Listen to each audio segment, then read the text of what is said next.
All right. Thank you again for joining me yet another day live on Facebook. Today we're going to be talking about the basics of blues soloing. I'm going to give you some different tips to think about a little bit. So if you were with me yesterday, we talked about the basics of blues rhythm. We learned about the difference between a shuffle or swing and a straight rhythm. We learned how we can take our regular chords and turn them into dominant seventh chords by adding one note into the chord. The day before, we talked about organic strumming versus constructed strumming and learning all the elements that go into organic strumming with dynamics and things like that. We also talked about some tips on being able to optimize your chords and learning your chords, your chord changes, all that sort of thing. And we're doing all of this to celebrate the launch of Play Guitar, the Ultimate Bundle, which launches on Friday, November 15th. So there you go. And there's going to be a couple links. I'm reading my notes here, but there's a couple of links in the description or the chat that you can click on to get first in line access. Or you can also register for the webinar that's happening on Friday. So again, here you go. And then you'll be able to get Play Guitar for Life on 10 DVDs in a hard case with a bunch of bonuses and things like that. So you can click on the description and learn all about that sort of thing. And again, I'm not going to waste your time with it, but I need you to understand that for me, Play Guitar for Life was a labor of love because it really is comprehensive, and it teaches you from the very beginning to how to understand your theory, understanding all of your chords and strumming and rhythm and song structure and ear training and all these different things it's soloing. Basics of soloing, blues soloing, rock soloing, creating melodies and phrases, and all these different things are included in it. So, and what I love about it is it's not just a section on theory and a section on blues and a section on whatever. It's scattered throughout. So you get a little bit of all these things that are always tying into each other and just kind of bringing you up to the next level as it goes. So, if you've never checked it out, please check it out. It might not be for you. It might not be something you need, and that's totally fine. But do me a favor and at least check it out. See if it's something that you might that might benefit you. So, anyway, so this is the last day of our live sessions. Thank you so much for hanging out with me. And if you were here yesterday or the day before, thank you again. So today what we're going to do is we're going to look at the basics of blues soloing. And you might know your pentatonic scale, you might not, and if you don't, it's okay. If you do, let's just kind of review this, and then we're going to talk about a couple things here, okay? So the pentatonic scale is a 5-note scale, penta meaning 5, okay? So if I was on the note A here at the 5th fret, okay, let's say I was playing in the key of A.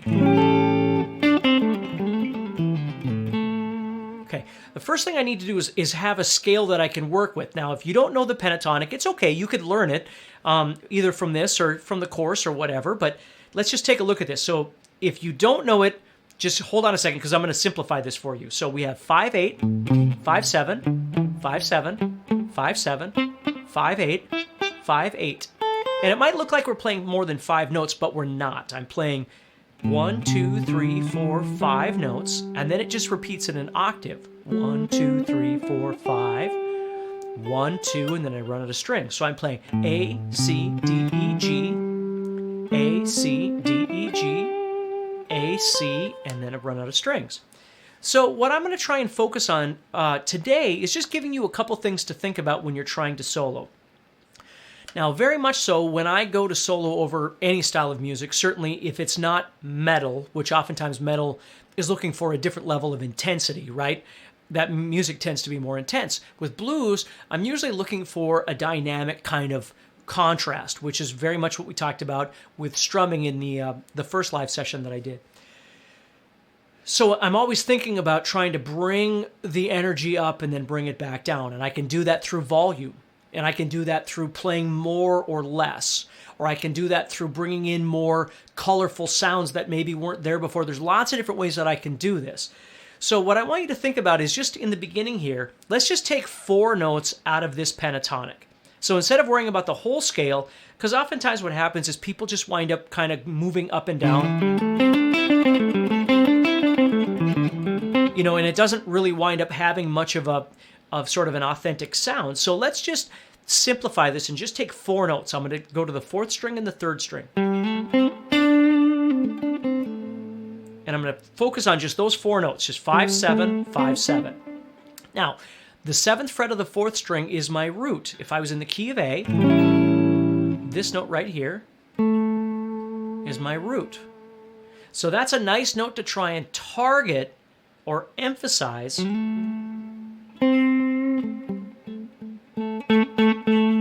So please understand that when you start exploring these 4 notes, the first thing you do is you start thinking about dynamics. Now, dynamics for me, I use the term dynamic contrast all the time, which means you're playing a lot, play a little, or don't play at all. You played loud, played soft. You played low, play high, right? You played a lot of notes, play just a few notes. You're always thinking about contrast. So if we think about this, I don't have to just sit and go like this. What I can do is think about it like a singer, and what I want to do is just take a couple of notes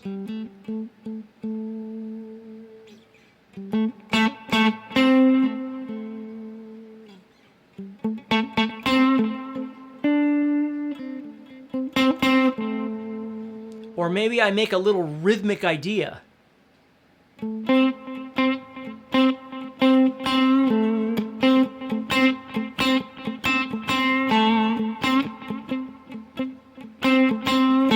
Right? All kinds of different things that I can explore, not just feeling like I'm always obligated to play all 4 notes all the time, but exploring the dynamics and the dynamic contrast, doing things differently, okay? Now, at this point, none of this really defines as blues. It's just soloing. It's just soloing in general. So as I start trying to sort of target my movements toward that A,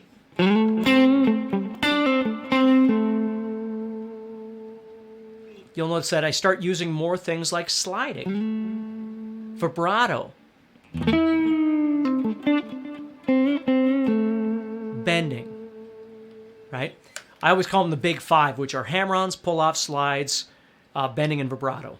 Like those things are the vocal elements that give our guitar voice, okay? If we're just playing down and up, again, we could think of some really amazing things. Don't get me wrong. But it sounds less like a voice. Where oftentimes when we're talking about blues soloing, it's nice to give our guitar sort of a human element. So when we start learning how to add things like bending,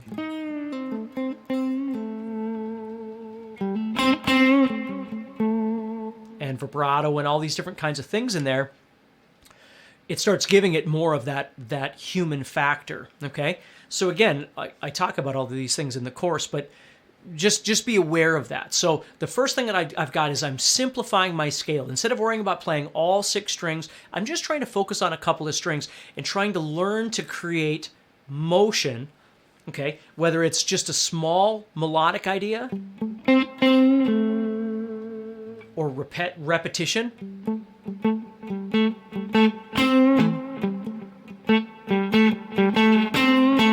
Right? And then I'm using dynamics and all this dynamic contrast element.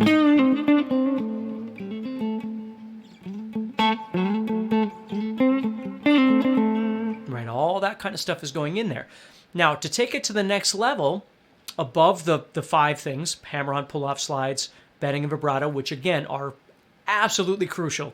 Please don't underestimate how powerful it is, not just to know what they are and know how to do them, but to learn how to manipulate them. Learn how to master them when you play. So when you go to do something, whatever it is,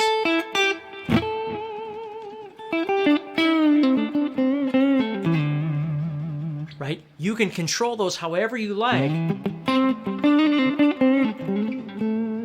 in your playing, okay? It's just, they're absolutely, they can't be overestimated, right?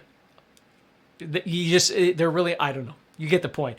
They're really important to know. So the next thing what we want to do is start giving this a bit of a blues flavor. And there's 2 notes that I decided to show you today that might be kind of fun for you, okay? So the first one we're going to look at here is this one. We're going to take these 4 notes, and right next to this last note that we're playing, right next to it is what we refer to as a blue note or the blues note. Now, it's a rather ugly sounding note over the root. Let's say we're playing an A, and I've got,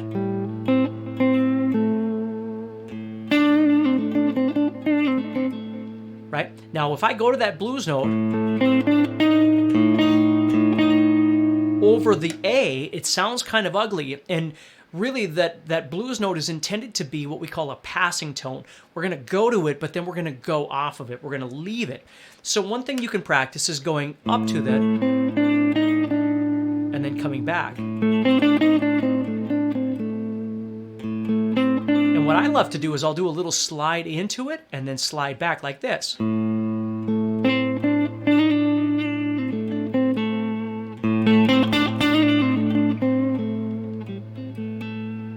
So again, I'm using my dynamics, my bending, all those things.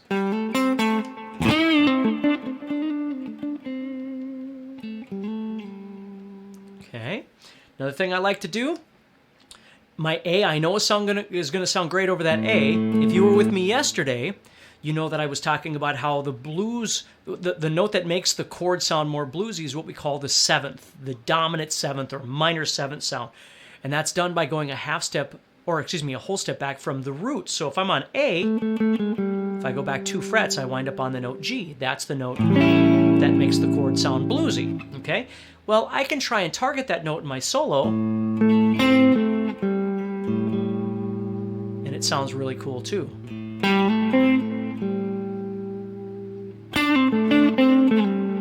I might slide to it or something like that.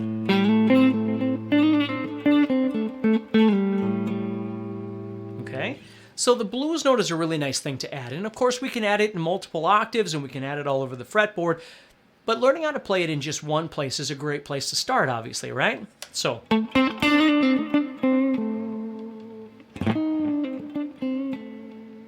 Okay, the next thing I'm going to do is I'm going to add in the next note, which I think sounds really wonderful as well. If we look at this A7 chord that we're playing over, okay, that's kind of our blues template there.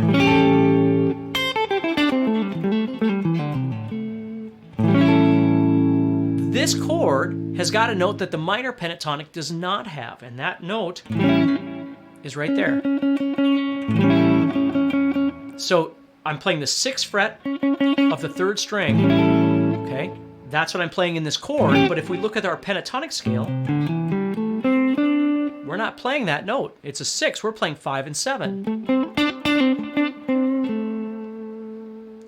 So what we can learn to do is add that 6 in.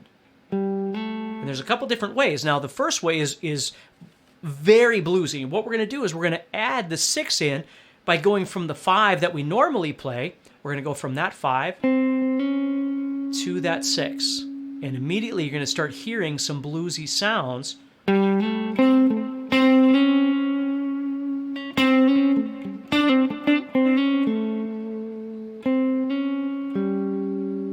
See how I can play that 6 and then that 6th fret, I should say, right here, which is technically what we call a major third if you know anything about your theory, and if not, you'll learn it in the course.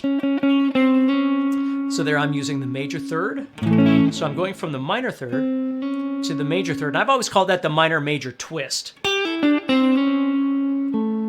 Okay, it always sounds cool if you're going from the 5 to the 6. If you go from 6 to 5, it begins to sound more like this. It sounds less like blues and more exotic.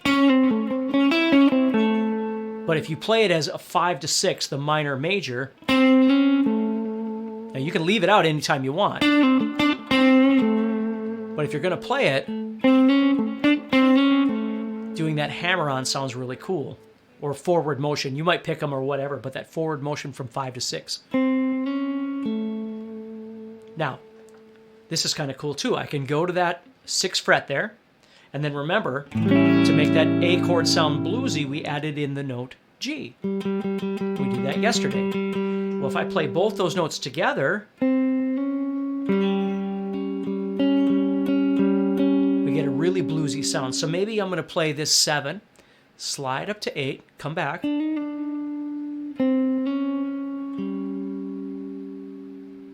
or maybe I'll go, and then slide down to that. Sounds kind of cool too. Kind of builds anticipation.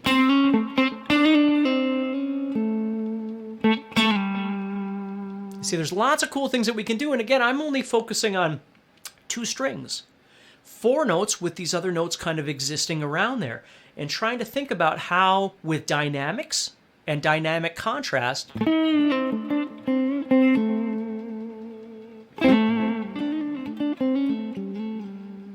I can add these pieces around there, okay? So sometimes the answer doesn't lie in just learning how to play 782 different guitar licks. It's learning how to manipulate the notes that you have through your ability to play and respond to the music that you're playing over. Not just playing pre-constructed elements that we've memorized. Don't get me wrong, we need to learn how to do that too. But part of it is learning how to listen and respond. And sometimes less is more. Sometimes more is more, right? Again, that for me is where dynamic contrast comes in. Is I'm not opposed to a great rip and fast guitar lick. I think they're wonderful and they can bring the energy up. The problem is if we don't ever contrast that intensity with something that brings it back down, it just winds up staying up there the whole time. Now, again, if you're in Slayer, there's nothing wrong with that because that's the style of music that it is and the intensity is meant to be there. Oftentimes with blues, we don't experience that. We're constantly combating this lightness and darkness, right, back and forth as we play. So if we try and find something there,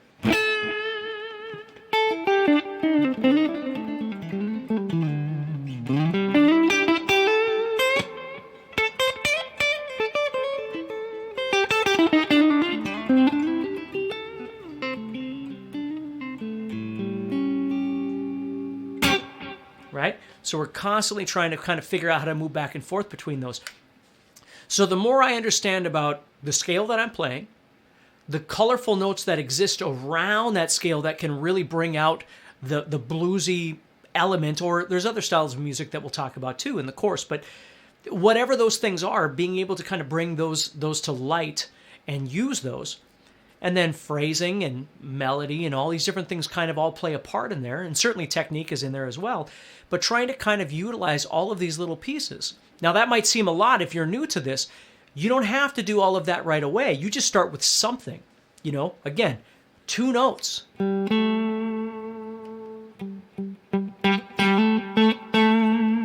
Or 3 notes.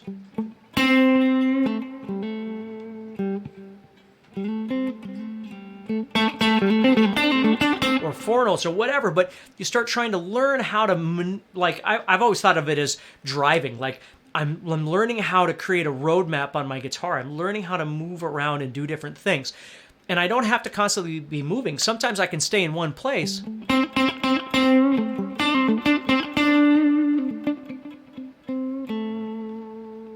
You see, and create something cool that way.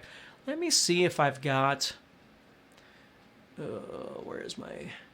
There it is. Let me see if I got a jam track available here. I don't know if I do or not, but... Okay, so here's something. See if... I haven't tested this, so we'll see how... You let me know if you can hear this okay. No, we don't want that. That's okay.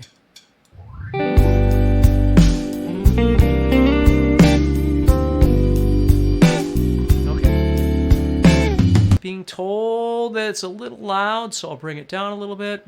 Here we go.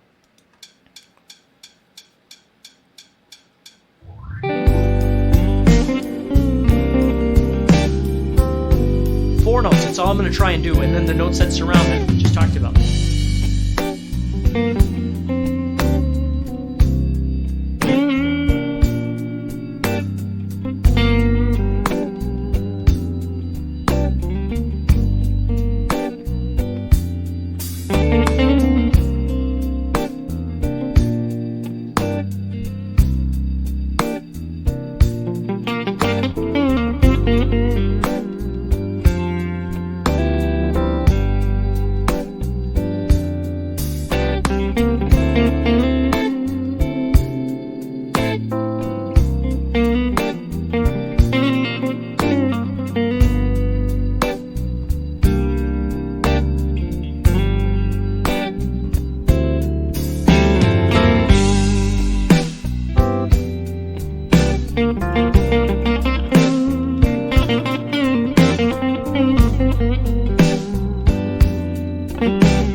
obviously I'm itching to go other places and do other things because once the music starts getting in there, it's hard to stop. But that's just showing you. Now, I was just in G. I just moved down 2 frets and I was just playing those same 2 strings.